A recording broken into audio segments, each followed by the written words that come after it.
नीलाञ्जन समाभासं रविपुत्रं यमाग्रजं छायामार्तण्डसम्भूतं तं नमामि शनिश्चरम्। ओम शम शनिश्चराय नमः। स्वागत है आप सभी का हमारे चैनल पर। आज के इस वीडियो में हम आपको सुनाएंगे शनिवार के व्रत की कथा। शनिवार का व्रत वैसे तो शनिदेव को प्रसन्न करने के लिए किया जाने वाला सबसे उत्तम व्रत है, लेकिन अगर ये शनिवार का व्रत सावन के महीने से शुरू किया जाए तो ये और भी ज़्यादा पुण्य फलदायी होता है। सावन के महीने में शनिवार का व्रत करने से शनिदेव की कृपा तो प्राप्त होती ही है, साथ ही साथ भगवान भोलेनाथ की कृपा भी प्राप्त होती है, क्योंकि शनिदेव भगवान शिव के परम शिष्य हैं, परम प्रिय शिष्य हैं और भगवान भोलेनाथ शनिदेव के गुरु हैं। तो इसीलिए सावन का महीना शिव को प्रिय महीना है और अगर सावन के महीने से शनिवार का व्रत आरंभ किया जाए तो ये अनंत गुना फलदायी होता है। शनिदेव के जिस पर दशा चल रही हो या फिर साढ़े साती या ढैया चल रही हो तो उन्हें शनिवार का व्रत अवश्य करना चाहिए। व्रत करने के बाद शनि देव की जो प्रिय वस्तुएं हैं वो दान करना चाहिए और शनिवार की कथा भी सुननी चाहिए। आज के वीडियो में हम आपको शनिवार के व्रत की कथा सुनाएंगे। इसके अलावा भी हमारे चैनल पर आप सभी प्रकार की व्रत कथाएं और महात्मा सुन सकते हैं। इसके लिए आपको केवल हमारे चैनल को सब्सक्राइब करना है, बेल आइकन पर क्लिक करना है और अगर आज की कथा आपको अच्छी लगे तो लाइक अवश्य करिए। साथ ही साथ कमेंट में बताइए कि आपको कथा कैसी लगी। तो चलिए अब हम शुरू करते हैं शनिवार के व्रत की कथा। एक समय की बात है, एक राजा राज्य करता था। उसने अपने राज्य में ये घोषणा करवा दी कि दूर दूर से सौदागर आए और राज्य में आकर अपना माल बेच कर जाएं और जिस सौदागर का माल नहीं बिकेगा उसे राजा स्वयं खरीद लेगा। सौदागर तो बड़े प्रसन्न हुए।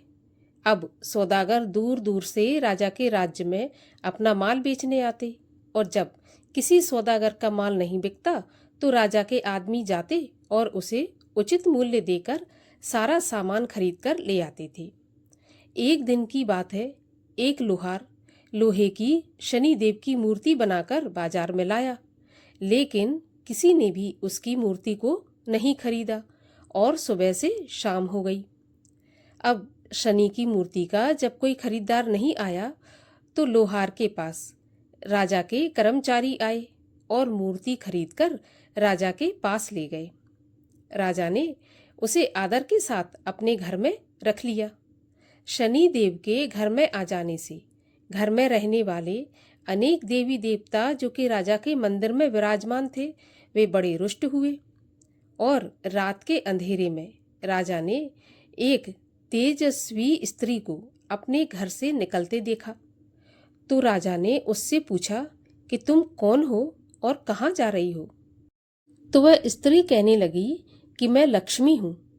अब तुम्हारे महलों में शनि का निवास है, अतः मैं यहाँ नहीं रह सकती। तो राजा ने उसे जाने दिया, उसे रोका भी नहीं। कुछ समय के पश्चात एक देव पुरुष भी घर से बाहर जाने लगा। तो राजा ने उसे देखा और उससे पूछा कि तुम कौन हो? तो वह बोला कि मैं वैभव हूँ, मैं सदा लक्ष्मी के साथ ही रहता हूँ। जब लक्ष्मी यहाँ नहीं है तो मेरा भी यहाँ पर कोई काम नहीं है, मैं भी यहाँ से जा रहा हूँ। ऐसा कहकर वह भी वहाँ से चला गया। राजा ने उसे भी नहीं रोका। इस प्रकार धीरे धीरे एक ही रात में धर्म, धैर्य, क्षमा आदि अन्य सभी गुण भी एक एक करके चले गए। राजा ने किसी से भी रुकने का आग्रह नहीं किया। अंत में जब सत्य जाने लगा तो राजा पूछने लगा कि तुम कहाँ जा रहे हो? तो राजा के पूछने पर उसने कहा कि जहाँ पर वैभव, धर्म, धैर्य, क्षमा आदि का वास नहीं तो वहाँ पर मैं एक क्षण भी नहीं रुकना चाहता। तो राजा सत्यदेव के पैरों में गिरकर क्षमा मांगने लगे और कहने लगे, महाराज आप कैसे जा सकते हैं? आपके बल पर ही तो मैंने लक्ष्मी, वैभव, धर्म आदि सभी का तिरस्कार किया। आपको न छोड़ा है और मैं छोड़ूंगा भी नहीं। राजा का इतना आग्रह देखकर सत्य उनके महल में रुक गया। महल के बाहर सभी सत्य की राह देख रहे थे। सत्य को आता ना देखकर धर्म बोला कि मैं सत्य के बिना नहीं रह सकता। मैं वापस राजा के महल में सत्य के पास जा रहा हूँ। और धर्म सत्य के पास आ गया। अब धर्म के पीछे पीछे दया, धैर्य, क्षमा, वैभव और लक्ष्मी भी लौट आए और राजा से कहने लगे कि तुम्हारे सत्य प्रेम के कारण ही हमें लौटना पड़ा है। तुम्हारे जैसा सत्य प्रेमी राजा हमने अभी तक नहीं देखा और तुम्हारे जैसा राजा कभी दुखी भी नहीं रह सकता। तुम्हारे सत्य प्रेम के कारण लक्ष्मी और शनि अब एक ही स्थान पर रहेंगे। तभी से लक्ष्मी और शनि दोनों एक साथ एक स्थान पर रहने लगे। शनिदेव चालीसा। श्री शनिश्चर देव जी सुनहु श्रवण मम टेर, कोटि विघ्न नाशक प्रभु करो न मम हित बेर। तब स्तुति नाथ जोर जुगल कर करत हो, करिए मोहि सनाथ विघ्न हरन हे रवि सुवन। शनि देव मैं सुमिरो तू ही, विद्या बुद्धि ज्ञान दो मोहि। तुमरो नाम अनेक बखानो, क्षुद्र बुद्धि में जो कुछ जानो। अंतक कोणक रौद्र मंगाऊ, कृष्ण बभ्रूषण सबहि सुनाऊ। पिंगल मंद सौर सुख दाता, हित अनहित सब जब के ज्ञाता। नित जपे जो नाम तुम्हारा, करहु व्याध दुख से निस्तारा। राशि विषम वस असुरन सुर नर, पन्नग शीश सहित विद्याधर। राजा रंक रहई जो नीको, पशु पक्षी वन चर सबही को। कानन किला शिवर सेना कर, नाश करत सब ग्राम में नगर भर। डालत विघ्न सबहि के सुख में, व्याकुल होए पड़े सब दुख में। नाथ विनय तुमसे यह मेरी, करिए मोहि पर दया घनेरी। मम हित विषम राशि महवासा, करिए न नाथ यही मम आशा। जो गुण उड़द दीवार शनिश्चर, तिल जब लोह अन्न धन बिस्तर। दान दिए से होए सुखारी, सोए शनि सुन यह विनय हमारी। नाथ दया तुम मुँह पर कीजय, कोटिक विघ्न क्षणिक मह छीजय। वंदत नाथ जुगल कर जोरी, सुनहु दया कर विनती मोरी। कबहुक तीरथ राज प्रयागा, सरयू तोर सहित अनुरागा। कबहु सरस्वती शुद्ध नार मह, क्या कहूँ गिरी खोह कंदर मह। ध्यान धरत है जो जोगी जनता है, ध्यान मह सूक्ष्म होय शनि। है अगम्य क्या करूं बड़ाई, करत प्रणाम चरण सिर नाई। जो विदेश से बार शनिश्चर, मुड़ कर आवेगा जिन घर पर। रहे सुखी शनि देव दुहाई, रक्षा रवि सुत रखे बनाई। जो विदेश जावे शनिवारा, गृह आवे नहीं सहे दुखारा।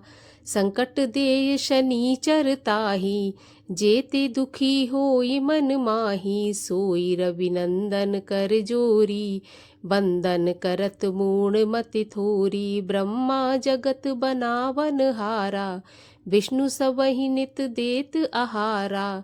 है त्रिशूल धारी त्रिपुरारी, विभु देव मूरत इक बारी। इक होई धारण करत शनि नित, बंदत सोय शनि को दमन चित।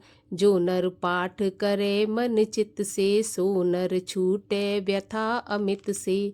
हो सुपुत्र धन संपत्ति बाड़े, कली काल कर जोड़े ठाड़े।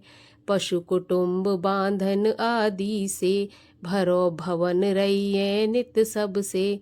नाना भांत भोग सुख सारा, अंत समय तज कर संसारा। पावे मुक्त अमर पद भाई। जो नित शनि सम ध्यान लगाई। पढ़े प्रात जो नाम शनि दस। रहे शनिश्चर नित उनके बस। पीड़ा शनि की कबहु ना होई। नित उठ ध्यान धरे जो कोई। जो ये पाठ करे चालीसा। होए सुख साखी जगदीशा। 40 दिन नित पढ़े सवेरे। पातक नाशे शनि घनेरे। रविनंदन की अस प्रभुताई। जगत मोहतम नाशे भाई। या को पाठ करे जो कोई। सुख संपत्ति की कमी ना होई। निश दिन ध्यान धरे मन माही। आदि व्याध ढिंग आवे नाही। पाठ शनिश्चर देव को कीनो बिमल तैयार। करत पाठ 40 दिन हो भव सागर पार। जो स्तुत दशरथ जी कियो सन्मुख शनि निहार। वही करत हूँ दास में कर मम बेड़ा पार। बोलिए शनिदेव महाराज की जय।